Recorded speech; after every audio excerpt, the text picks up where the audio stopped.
আজকে ইবানা আড্ডার তৃতীয় এপিসোডে আপনাদের স্বাগত। আমার সাথে আছেন আমার ছোটবেলার বন্ধু ফাহিম আহমেদ, যিনি এই মুহূর্তে একটি প্রাইভেট ইউনিভার্সিটিতে লেকচার হিসেবে আছেন এবং ব্র্যাক ইউনিভার্সিটিতে রিসার্চ অ্যাসিস্ট্যান্ট হিসেবে আছেন। তার ফিল্ড অফ এক্সপার্টিজ হচ্ছে ফিজিক্স। ঢাকা ইউনিভার্সিটিতে ব্যাচেলার্স এবং মাস্টার্স করেছেন। আর যেটা একটু আগে বললাম যে আমার ছোটবেলার বন্ধু, স্কুলে আমরা একসাথে পড়াশোনা করেছি, কৃতকারী সম্পর্ক। এবং আরেকটা খুব ছোট তথ্য না বললেই নয়, সেটা হচ্ছে যে ইসলামে প্রথমবারের মতো আমাকে যিনি দাওয়াত দিয়েছিলেন তিনি হচ্ছেন আমার এই ফ্রেন্ড ফাহিম আহমেদ। তো ফাহিম দোস্ত, কি অবস্থা? আসসালাম রাহমাতুল্লাহ। আজকে আমরা যেটা প্রথমে জানতে চাচ্ছি সেটা হচ্ছে যে রিলিজিয়ন অ্যান্ড সায়েন্স, এটা আমার মনে হয় যে থিওলজিক্যাল ফিল্ডে আমরা যদি একদম দুই এক্সট্রিমেন্ট দেখি, একটা হচ্ছে দ্য রিলিজিয়াস এন্ড আর একটা হচ্ছে দ্য এইথিয়াস্ট এন্ড, এবং মাঝখানে ইটস আ স্পেকট্রাম, মাঝখানে আর অনেক ধরনের চিন্তা ভাবনা মতবাদ আছে। কিন্তু রিলিজিয়ন এবং সায়েন্সের একটা কনফ্লিক্ট বা এই দুই ফিল্ডকে ঘিরে একটা টেনশন মানুষের মাঝে কাজ করে। তো প্রথম জিনিসটা আমি জানতে চাইবো যে আমি তোকে চিনি একজন religious person হিসেবে, as a practicing Muslim হিসেবে, if you don't mind with that tag, তো এই দুটো ব্যাপারকে তুই আসলে as a physics student and also ইসলামের একজন at least practicing হতে চাইছে এমন একজন হিসেবে তুই এই দুয়ের মাঝে কিভাবে মেলবন্ধন করিস, এটা আমরা প্রথমে জানতে চাই। বিসমিল্লাহির রহমানির রহিম। Probably personal experience টা বলা প্রথমে ভালো, then মানে I can go to generalization. Personally এটা সবসময় যে খুব স্মুথ তা না। Religion এবং science they have a history of conflicts, which is true. Christian world এ এটা ছিলই from the time of Galileo and even before that. এরপরে ইসলামিক ওয়ার্ল্ডেও এগুলো নিয়ে অনেক বিতর্ক এবং কন্ট্রোভার্সি সবসময় ছিল এবং এখনো আছে। তো পার্সোনালি আমার মধ্যে কিছু কিছু কনফ্লিক্ট ছিল, হয়তো এখনো কিছু বিষয়ে কনফ্লিক্ট আছে, ইন দ্য সেন্স যে এটাকে কনফ্লিক্ট বলবো না, কিন্তু probably better word will be যে আন্ডারস্ট্যান্ডিং এ এখনো গ্যাপ আছে। কিন্তু at the same time personally আমি নিজের ক্ষেত্রে যেটা বলতে পারি যে ইটস এ জার্নি এবং আমি এটাকে I will put it analogous to any other journey. যে মানে যে কেউ আলটিমেটলি যেহেতু সায়েন্স করি আর রিলিজিয়ন করি, এটা যেহেতু একটা হিউম্যান অ্যাক্টিভিটি এবং যে কোনো হিউম্যান অ্যাক্টিভিটির মধ্যেই এই প্রবলেমগুলো থাকবে। হ্যাঁ, সো সবকিছু যে টেক্সট বুকিশ আকারে রিটেন ইন দ্য স্টোন তা কিন্তু না। অনেক কিছু আমাদের আস্তে আস্তে মানে উই গ্রো ইনটু থিংস, আমাদের বুঝতে হয় এবং বুঝেছি আমরা হিস্টোরিক্যালি। মুসলিম উম্মাও অনেক ব্যাপারে তারা ভুল সিদ্ধান্ত নিয়েছে, পরে রেকটিফাই করেছে। Probably that is the way civilization grows. আমি বললাম যে পার্সোনালি আমার মধ্যে এখনো নলেজের অনেক গ্যাপ, আন্ডারস্ট্যান্ডিং এর অনেক গ্যাপ আছে। সবগুলো ব্যাপার এখনো রিজলভ হয়নি, কিন্তু at the same time that's the beauty of it, যেহেতু এটা একটা জার্নি, আমাকে জিনিসগুলো রিজলভ করে করে আগাতে হচ্ছে এবং probably it's a very thin line to walk. তা আমি যে মানে তোর পার্সোনাল এক্সপিরিয়েন্স থেকে যেটা বুঝতে চাইছি সেটা হচ্ছে যে you are academician in sense, physics নিয়ে পড়াশোনা করছিস, তো এই পড়াশোনার সময় তোকে অনেক ম্যাটেরিয়াল অ্যাবজর্ব করতে হয়, যেগুলোতে হয়তো প্রচুর কথাবার্তা থাকে যেটা ডিরেক্টলি তোর রিলিজিয়াস এন্টিটিকে অ্যাটাক করে। তো এরকম সময় তোর অ্যাপ্রোচটা কি থাকে as a student of science and also being practicing Muslim or religious person? না, অবভিয়াসলি যেটা সহজবোধ্যভাবে যদি বলতে চাই যে বিজ্ঞান এবং ধর্ম দুই ডোমেইনে কাজ করে এবং মূল কারণ হচ্ছে যে ইন্ট্রিনসিক্যালি বিজ্ঞান যেসব প্রশ্ন নিয়ে ডিল করে, ধর্ম সেগুলো নিয়ে করে না। আবার ধর্ম যেসব প্রশ্ন নিয়ে ডিল করছে, যেসব প্রশ্নের ব্যাপারে সে কনসার্ন, সেটা বিজ্ঞান করে না। যেমন আমরা খুব জেনারেল সেন্সে বলতে পারি যে বিজ্ঞান হাউনেস নিয়ে ডিল করে, হ্যাঁ, অর্থাৎ কিভাবে একটা ঘটনা ঘটে, কি কি তার ধাপ, কিন্তু ঘটনাটা কেন ঘটে। এই কেন বলতে অ্যারিস্টটলিয়ান যে কার্যকারণ যেগুলো বলা হয়, টেলিওলজিক্যাল যে কার্যকারণ, সেটা বিজ্ঞান ডিল করে না। যেমন আমি একটা উদাহরণ দিতে পারি যে আমরা বলতে পারি যে একটা আপেল কেন মাটিতে পড়ে, এই কেনটা আসলে কিভাবে, এখানে যদিও বলছে আপেল কেন মাটিতে পড়ে, কিন্তু আসলে আমরা নির্ধারণ করতে চাচ্ছি যে কিভাবে পড়ে, হাউনেসটা। কিন্তু এই আপেল মাটিতে পড়ার কারণে আমরা যে মহাকর্ষ সূত্র, মাধ্যাকর্ষণ দ্বারা অ্যাট্রাক্টেড হয়ে পৃথিবীতে বাস করি এবং সূর্যের চারপাশে আমরা ঘুরছি, এই যে একটা সিস্টেম, হ্যাঁ, বিজ্ঞান এটা বলতে পারে না, বা এটা তার কনসার্ন না যে পৃথিবীতেই আমরা কেন আসলাম, বা what are we doing here, এই যে আলটিমেট কোয়েশ্চেনটা, হ্যাঁ, যেটা অ্যাকচুয়ালি ডিপলি হিউম্যান এসেন্সের কোয়েশ্চেন আসলে, হ্যাঁ, যেমন মোরাল কোয়েশ্চেনগুলো, আমাদের এথিক্সের কোয়েশ্চেনগুলো, তো এই ধরনের কোয়েশ্চেনগুলো বিজ্ঞান ডিল করে না। অথচ এই কোয়েশ্চেনগুলোর সাথে ডিপলি জড়িত যে আমরা এখানে কেন আসছি বা কি আমাদের কাজ, অর্থাৎ ওই ওয়াইনেসগুলো, হাউনেসগুলো না, অর্থাৎ আমাদের পৃথিবী সূর্যের চারপাশে ঘুরে না সূর্য পৃথিবীর চারপাশে ঘুরে, এটার সাথে এটা খুব একটা কোনো কানেকশন নাই যে আমাদের মোরাল কোয়েশ্চেনগুলো কি হবে বা উত্তরগুলো কি হবে, মোরাল কোয়েশ্চেন। তো এই জন্য আমরা দেখি যে বিজ্ঞান এবং ধর্ম দুটো সেপারেট ডোমেইন নিয়ে কাজ করে। অবভিয়াসলি এই দুটোর মধ্যে ওভারল্যাপ আছে, কিন্তু প্রাইমারিলি তারা দুটো ডোমেইন নিয়ে কাজ করেন। দুটো ডোমেইন নিয়ে কাজ করার ফলে সুবিধা যেটা, যে একই সাথে মানে এটাই মজার বিষয় যে বিজ্ঞান করার জন্য বা বৈজ্ঞানিক হিসেবে সাকসেসফুল হওয়ার জন্য জরুরি না যে আমাকে ধার্মিক হতে হবে, আবার জরুরিও না যে আমাকে নাস্তিক হতে হবে, অ্যান্টি রিলিজিয়াস হতে হবে, কারণ বিজ্ঞানের মেথোডলজি ইটসেলফ এটার ব্যাপারে নিউট্রাল। এবং এখানে বিজ্ঞানের বিউটিটা যে আমি যে কোনো ফিলসফিক্যাল স্কুল অফ থট থেকেই আসি, হ্যাঁ, বিজ্ঞানের মেথডে যে আমি যদি কাজ করি আমি একটা রেজাল্ট পাবো বা আমি হয়তো কিছু একটা আবিষ্কার করতে পারবো, বা so that is the way of doing science আর কি।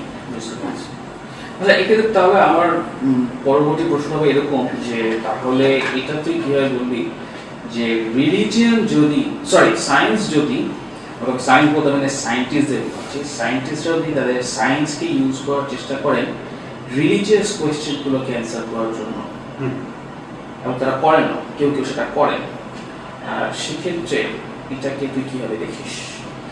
না, অবভিয়াসলি সায়েন্টিস্টরা আলটিমেটলি তারা সায়েন্টিস্ট হলেও দে আর হিউম্যান বিংস অ্যাজ ওয়েল, তাদের মধ্যেও এই ডিপ কোয়েরিগুলো আছে, কেউ সেটা ডিনাই করতে পারে না।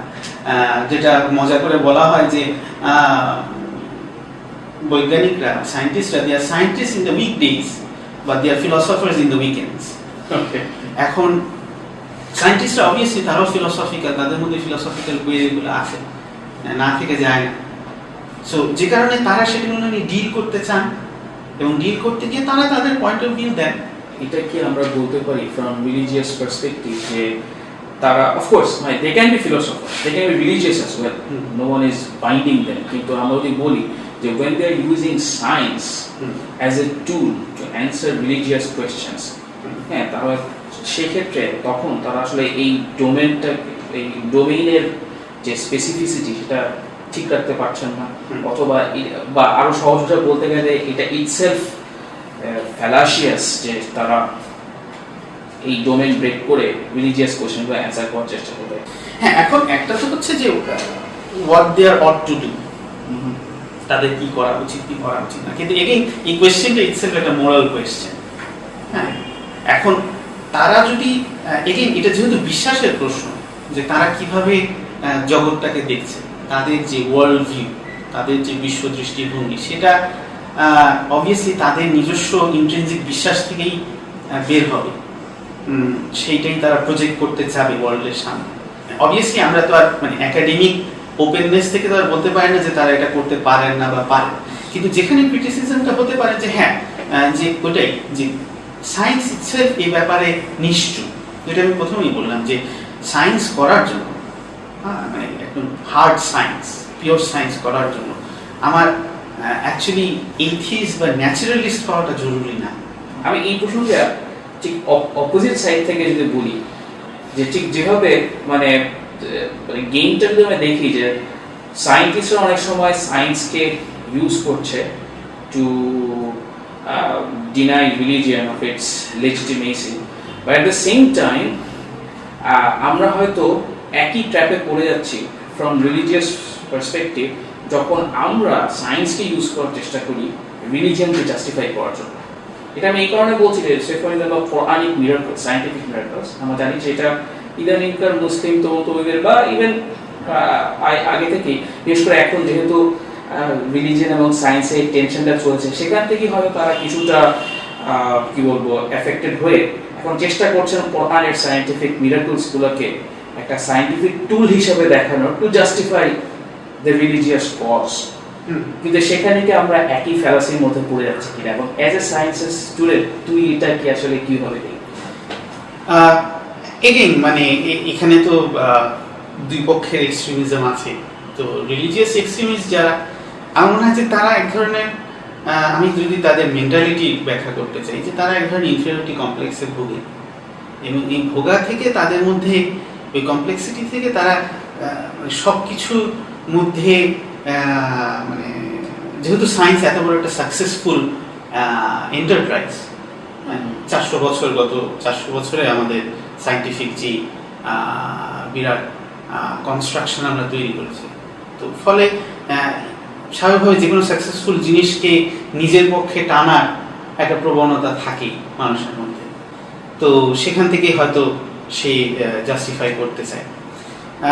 But at the same time যে হ্যাঁ অবভিয়াসলি আমরা জানি as a religious person and as a মানে কি বলে সৃষ্টির অংশ হিসেবে আমরা জানি যে যে স্রষ্টা কোরআন ওয়াহি হিসেবে পাঠাচ্ছেন তিনি আবার আসমান এবং জমিনের সৃষ্টিকর্তা, যে কারণে এই দুইটা মধ্যে নিশ্চয়ই কোনো না কোনো জায়গায় মিল থাকবে। তো তিনি যখন কোরআনে তার ন্যাচারাল ওয়ার্ল্ড, তার সৃষ্টি সম্পর্কে বলছেন, অবভিয়াসলি সেখানে আমরা কিছু না কিছু scientific quote and quote scientific indication আমরা পাবো, যেহেতু সায়েন্স সেগুলো নিয়ে ডিল করে, রিলিজিয়ান ডিল করে না। রিলিজিয়ানের সেটা কাজ না যে ন্যাচারাল অর্ডার সম্পর্কে খুঁজে বের করা। একজন রিলিজিয়াস পারসন বা একজন ইসলামিক পারসন যখন ন্যাচারাল ওয়ার্ল্ড সম্পর্কে জানবে এবং সে যখন কোরআন পড়বে, তা অবভিয়াসলি তার কাছে এটা এই ধরনের চিন্তাগুলো আসাটাই স্বাভাবিক যে আল্লাহ সুবহানাহু ওয়া তাআলা তিনি তার কোরআনে তার কালামে কি বলতে চাচ্ছেন অ্যাকচুয়ালি ন্যাচারাল ওয়ার্ল্ড সম্পর্কে, যদিও সেটা কোরআনের মুখ্য বিষয় না। কোথাও কিন্তু বলা হয় নাই যে সূর্য পৃথিবীর চারপাশে ঘুরছে কিংবা পৃথিবী সূর্যের চারপাশে ঘুরছে বা ভাইস ভার্সা। কিন্তু তখনকার যে স্ট্যাবলিশড ওয়ার্ল্ড ভিউ, সেই অনুযায়ী আয়াতের ব্যাখ্যা করতে গেলে হতো কি যে টলেমির পক্ষে, অর্থাৎ যে আর্থ সেন্ট্রিক ইউনিভার্সে বিশ্বাসী, তার কাছে মনে হতো যে না, আয়াতটা তো ক্লিয়ারলি ইন্ডিকেট করছে যে সূর্য পৃথিবীর চারপাশে ঘুরছে, যেমন চাঁদ ঘুরে। So Quran is with the Ptolemian theory. আবার যে কোপারনিকান থিওরি অ্যাডভোকেট করবে, তার কাছে মনে হবে যে না, obviously Quran is saying something wrong, তাই না? এখন আমরা যখন পরবর্তীতে দেখি যে যখন কোপারনিকান থিওরি এস্টাবলিশড হয়ে গেল যে sun is at the centre, ফলে হলো কি যে এই 400 বছর ধরে বা আমি বলতে পারি যে 300 বছর ধরে আমাদের ধারণাটা তাহলে এইটাই বদ্ধমূল হতো যে তাহলে কোরআন হয়তো ভুল বলছে, কারণ সূর্য আবার কোথায় যাবে, সূর্য আবার কোথায় মুভ করবে। অথচ 20th সেঞ্চুরি সায়েন্স এসে বলছে যে না, সূর্যেরও একটা ট্র্যাক আছে, which was সায়েন্সের কাছে সূর্যের ট্র্যাকটা এটা হচ্ছে এই রিয়ালিটিটা সেই দিনের রিয়ালিটি। হ্যাঁ, গ্যালিলিওর সময় ওই কনসেপশনটাই ছিল যে সূর্যের একটা ট্র্যাক থাকতে পারে, সূর্যের একটা আলাদা বিচরণ ক্ষেত্র থাকতে পারে। কারণ আমাদের কাছে ইউনিভার্সের কনসেপশনটাই হচ্ছে যে হয় পৃথিবী সেন্টারে নয় সান সেন্টারে। সো এটাই যে আমাদের বুঝতে হবে যে জ্ঞানের একটা ধারাবাহিকতা আছে, অর্থাৎ জ্ঞান যত প্রসারিত হয় তত আমাদের আন্ডারস্ট্যান্ডিং গুলা ব্রডেন হয় এবং আমরা বুঝতে পারি যে হয় একটা ফ্যাক্ট ভুল প্রমাণিত হবে, নয় সঠিক প্রমাণিত হবে, অথবা there is something in between, জিনিসটা রিকনসাইল হবে। কোরআনের এই আয়াতটাই যদি আমরা নিই অ্যাজ আ প্রাইম এক্সাম্পল, যে তখনকার স্ট্যাবলিশ সায়েন্সের ভিত্তিতে আমাকে হয় either this way or that way যেতে হবে, হয় টলেমির পক্ষে নয় কোপারনিকাসের পক্ষে। এবং তখনকার আমি যে পয়েন্টে এমফাসিস করছি, তখনকার স্ট্যাবলিশ নর্মের ভিত্তিতে আমি যদি কোরআনকে ব্যাখ্যা করতে যেতাম, রিলিজিয়াস টেক্সটকে, আমাকে this way or that way ছাড়া কোনো উপায় ছিল না, ব্ল্যাক এন্ড হোয়াইট নিতে হতো, হয় টলেমি ঠিক কোপারনিকাস ঠিক। অথচ মজার ব্যাপার হচ্ছে যে 400 বছর বা 500 বছর পর এসে এখন আমরা বুঝছি যে না, দের ইজ সাম রিকনসিলিয়েশন। কারণ আমাদের নলেজের হরাইজন এত বেড়েছে, এখন আমরা জানি যে there is a way out, আমাকে ব্ল্যাক এন্ড হোয়াইট ডান বাম নিতে হবে না। সো এরকম অনেকগুলো ফ্যাক্টের ক্ষেত্রে, প্রবাবলি ডারউইনিজমের ক্ষেত্রেও জিনিসটা হয়তো আল্লাহ পাক আমি জানি না, কিন্তু হয়তো সেটা সত্যি যে ultimately way out. So religious পার্সনদের উচিত না তারা যে ভুলটা করে, যে তারা মনে করে যে তারা সায়েন্সকে ডিকটেট করবে কি করা যায় কি করা যায় না। That's the problem. আর কি ক্যাথলিক চার্চ যে প্রবলেমটা ক্রিয়েট করেছে, ফরচুনেটলি এটা মুসলিম বিশ্বে হয়নি ওভাবে, কিন্তু হওয়ার মতো পরিস্থিতিও যে তৈরি হয়ে আছে সেটাও আমরা জানি কিছু কিছু জায়গায়, তাই না? সো এগুলোর ব্যাপারে আমাদের সাবধান থাকা জরুরি। নলেজ তার নিজের গতিতেই আগায় এবং অবভিয়াসলি আবারও যেটা বললাম যে দুটো সোর্স, ওয়াহির সোর্স এবং ন্যাচারাল সায়েন্সের যে নলেজ, দুইটা আমরা বিশ্বাস করি যে একই সোর্স থেকে আসছে, অতএব এর মধ্যে কোনো অ্যাপারেন্ট কনফ্লিক্ট আমরা দেখব না। কনফ্লিক্ট যদি থাকেও সেটাকে সামহাউ অবভিয়াসলি রিজলভ করা যাবে, যেমন এইভাবে রিজলভ করা গেল। হয়তো we had to wait for 500 years, resolve এখন হয়েছে। সো নলেজের ব্যাপারে যেমন তাড়াহুড়া চলে না, আমাদেরকে ধৈর্য এবং সবর রাখতে হবে। সো ইনশাআল্লাহ। So it was, it is always enlightening to talk with you. এটা আমরা সময় আমাদের ব্যাকইয়ার্ডে, আমাদের যদি ব্যাকইয়ার্ড থাকে বাংলাদেশে আর কি, আমাদের নিজেদের মধ্যে থাকতো, তো ইট ওয়াজ এ প্রিভিলেজ যে আজকে আমরা ওপেনলি ইবানার একটা প্ল্যাটফর্ম এটা করতে পারলাম, যেটা আমরা আমাদের দর্শকদের দেখতে পাচ্ছেন। সো জাযাকুমুল্লাহ খাইরান, এবং ইনশাআল্লাহ আমরা আবার এটা করব আরেকদিন অন্য কোনো প্ল্যাটফর্মে আরো কোনো ইস্যুস নিয়ে, সেই পর্যন্ত। এবং আমি আমাদের দর্শকদেরও জাযাকুমুল্লাহ খাইরান এই শোটি দেখা দেবো। আসসালামু আলাইকুম ওয়া রাহমাতুল্লাহি ওয়া বারাকাতুহু। এবং একই সাথে একজন প্যাশনেট ফিজিক্স স্টুডেন্ট হিসাবে, তো তুই কিভাবে দেখিস এই দুটো ব্যাপারকে?